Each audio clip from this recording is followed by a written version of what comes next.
Welcome back. Let's continue reading the Bible with the Philippians.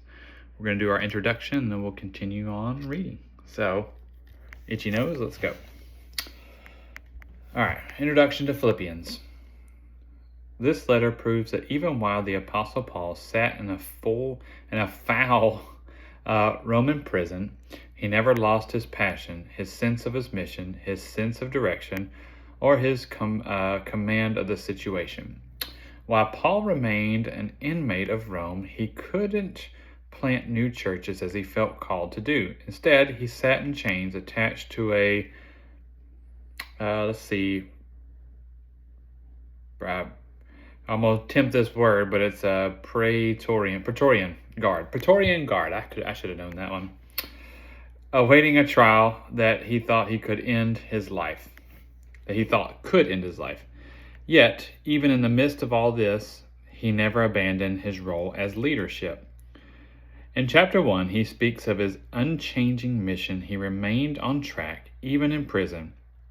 He insists that his circumstances have actually turned out for the progress of the gospel. But no matter where he ended up, Paul used his location as a platform to accomplish the mission. The apostle also models for us an incredible attitude towards adversity. He mentioned that he can't choose between life or death. To him, both seem possible options. Finally, he decides he will continue to live, knowing he can be more useful to the cause while alive. It's very true. In chapter 2, he discusses that servant's heart of a leader, illustrating with the humanity Christ displayed in coming to earth. Jesus didn't insist on the prerogatives.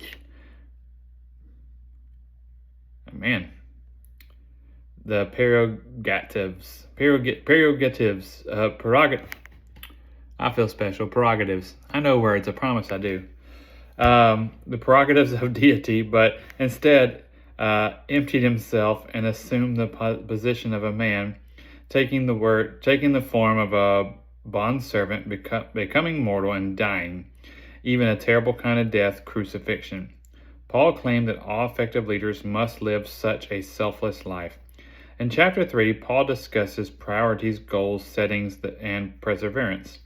He reminds the leaders of his trophies, that then he discards them, treating them like trash, compared to the priority of knowing Christ to fulfilling his priorities. He speaks of the things he sets his mind to. There we go. Okay. All right. We'll come back for the next video. We will be diving into Philippians, however you want to say it.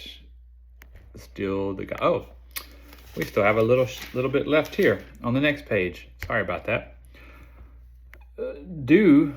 Forgetting what lies behind him and looking forward and what lies ahead, he persists pressing in towards the goal until he has attained it.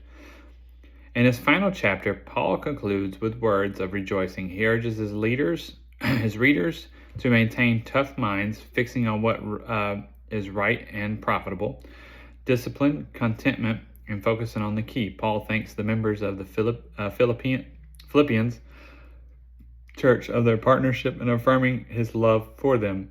A fitting close to a warm personal exhortation from a model leader. Okay, that's really the end. Bye.